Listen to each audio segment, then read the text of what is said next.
Hey guys, welcome to my workshop in Paris. I'm going to do something a little bit different in this video and share with you guys not only some of the shooting techniques that I use from a photography standpoint, but also from a video standpoint. Really kind of go through how we captured this. Many of you may not know that when I left for this trip, half of my gear was stolen, which included my mics, my video cameras, everything else. So the footage that you're seeing here is what I could film just with the camera bodies that I had available with me. And the lenses, of course. So this was all on the A7S II, and I used two different lenses to shoot this footage with, which included the 16-35 f4 Zeiss and the 85G Master, and you'll see footage from both. I just wanted to give you guys a little bit of a look behind the curtain and an idea as to how we shot this. And just like anything, one thing I will say is, when you're forced to do something, it actually can sometimes lead to some beautiful unintended consequences, and that's the case here. Is if we filmed this with one of my normal video cameras, the footage would not look like this. And so I'm going to start incorporating a lot more of my camera bodies into my work, because they do an amazing job with videography as well as stills. And of course the lenses on my camera bodies are so much better than you'll find on any sort of a camcorder or such. So I'm going to share all this with you guys. I hope you enjoy it, and of course tons of information in here about the photography as well. So let's go. Hey guys, my name is Jason Lanier. We're here at the Eiffel Tower, here obviously in Paris, France. We're here to do a night shoot at the Trocadero, which is right, obviously, one of the best views of the Eiffel Tower you're going to get anywhere in the world. And I can't wait to share it with you guys. So we're going to be using some of the Monolight Neos, maybe some off-camera flash. Our beautiful model Faith is getting changed into a big, beautiful, elegant ball gown. And we're going to shoot her here and have a great time with it and share it with you guys. So, who is that guy? So, there's some guy skulking around our gear. Can I help you? Hello, how are you? Good, how are you? I live in France, in Paris. It's very, very good. I speak English and French. How are you, man? Good, how are you? You're fine? Yes. You're good? I'm Yes. good. Thank you. Thank you very much. Yes, don't touch my camera. Thank you. So at any rate, he's probably a little bit drunk. He's propositioning everybody. But such is my life. So he's going around and pimping on everybody. So at any rate, we're going to have a great shot, great shoot. Can't wait to share with you guys, and let's see how we do it. So we started off the shoot using the Godox AD600. My Flashpoint 600 was one of the pieces of gear that was stolen from me, and so one of our attendees had this Monolight, which is great. This is actually my Westcott Rapid Box XL. That was part of the gear that made it. But so we started off shooting with the Godox AD600, and I really had to angle the tilt of the Monolight up because it was spraying too much light. And even at this, we were shooting at 1/256th, the absolute lowest, like tiny bit of flash coming out, and it was still casting quite a shadow. So I'm going to show you some of the shots that I took with it, and then show you what else we did. Yeah. In regards to the video end of this, this was all shot, like I said, on the 16-35 Zeiss, and that's only an f4 lens. And what I loved is the fact that you kind of see the Godox spinning around in the wind right there. What I love is the fact that I could shoot at such a really narrow aperture for this kind of lighting scenario, but because I could shoot with a higher ISO on the A7S II, it allowed me to be able to capture some really beautiful shots and expose for the ambient. I think I'm shooting at about 12,000 or so ISO for this footage. For this next shot, I put the camera on the Feisol monopod, which has legs, and just spun the top around to create this cool pan effect. One thing I will say is shooting this handheld with the G Master. This is the G Master 85 shooting this footage here on the A7S II. Without the 5-axis image stabilization, it really wouldn't be possible. This is made possible because the camera just has that image stabilization. I'll tell you that when I've used the other Sony cameras that don't have it, A7S, A7R, it makes an enormous difference, guys, and the footage isn't nearly as smooth. I mean, that's the G Master lens. Look at that. That's just absolutely gorgeous. All of this footage is captured handheld, no shoulder rigs or anything. This is just me holding the camera like I do when I shoot my stills. Yeah. I just got one guy to move away, so that's terrific.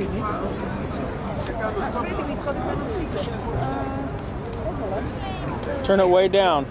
Right there, you hear me telling them to turn the light way down, and the reason for that is because if the exposure on the model is too bright, then you won't be able to expose for the ambient in the background, which will kind of ruin the shot. So that's a very, very important tip with exposing for your shot there. I shot all this in autofocus, and you know, no jerky movements between focus, which was nice. It was nice and gradual and smooth, as you see there. I want to make a point in saying that this isn't a plug for Sony. This is a recommendation for how important, you know, fast lenses are, All right, let's get stabilized bodies are, so on and so forth. Whatever you choose to shoot with, those are some things that can really make a huge difference in your work. All of this footage with the G Master was shot wide open at f1.4. All of the wide-angle footage is from the A7S2, but this footage here, all the handheld stuff, is from the A7R2, because I would just go from shooting stills to rolling video instantaneously. It's another reason why I absolutely love having cameras that can roll video, and really good video. It makes a difference. So let's talk photography. We brought out the Eyelighter, and what I love to do, one technique I love to do is hold a Neo. And you'll see I hold it enough to really illuminate the model, but then I also want some of that light to bounce down into the Westcott Eyelighter, so it softens the shadows underneath the chin. So this combination for me has been a real winner, and I'm going to share some pics here so you guys can judge for yourself if you like it. So we have some really beautiful light here, very soft. Again, all these shots were edited just using Lightroom, but casting that light down into the Eyelighter really mitigates the shadows underneath, pops her eyes out, and makes them look fantastic. With your exposure here, what you want to do is make sure that you shoot wide open so you can incorporate the background and let in some of that ambient light. And then get a shot like this. This is my favorite of the group, where her hands, just her look on her face, the lighting, everything looks fantastic, and the model Faith did an amazing job. So here, again, after I shoot very quickly, and then I give my workshop attendees the opportunity to do the same. And it's important that you model that behavior so they can learn and they can do it on their own. This is the end of day 2, so this is a lot of solo shooting on their part.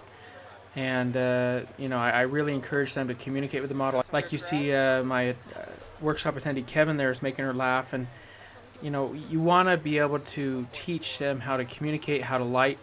And you'll notice he's doing that lighting on his own. That's important too, because I teach them, hey, when I'm not around, if you don't have assistance or whatever else, you do need to know how to shoot on your own. That's important for your learning curve, and it's the way I learned how to do my photography as well. So all of us need to learn how to be able to shoot on our own, because there are many times, regardless of who you are, even me at this point in my career, where I am definitely shooting on my own. I mean, look at that exposure. Yeah, I've seen some videos on it. And that's an f4, guys. Yeah. It's the sensor, that's insane. It is insane. It's why I can be filming out here and getting just phenomenal shots. For these boom shots that you see here, I stuck the camera on the end of the Feisol monopod, extended it all the way out, and was able to really get some pretty smooth shots. So thanks again to that image stabilization, it makes a huge difference.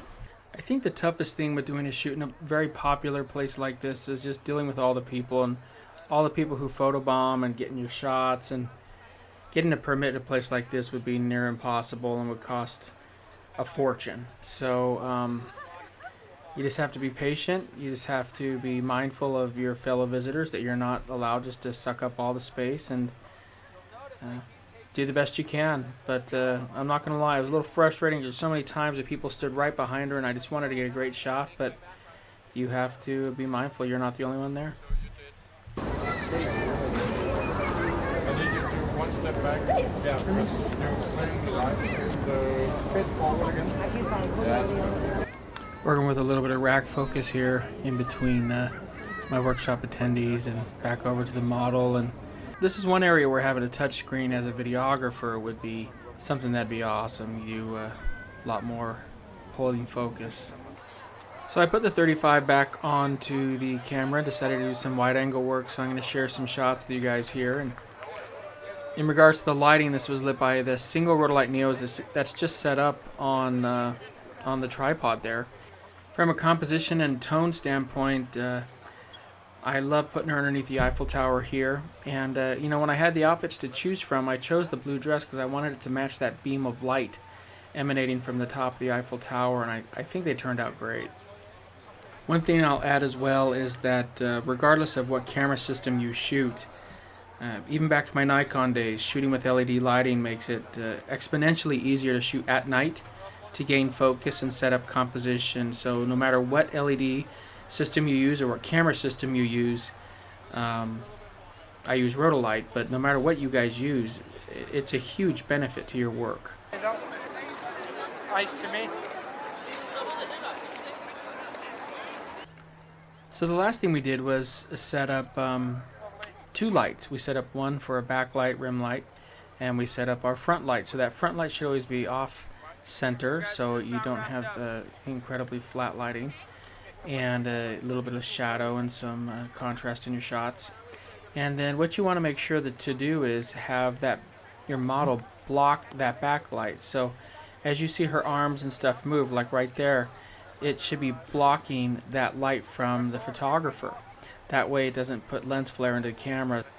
So I'm going to show you some of the shots that I captured with this setup. And you know, the backlight should always be a little bit brighter than the forward light. And that forward light I think was on about 25%. The backlight was maybe on 50 to 75.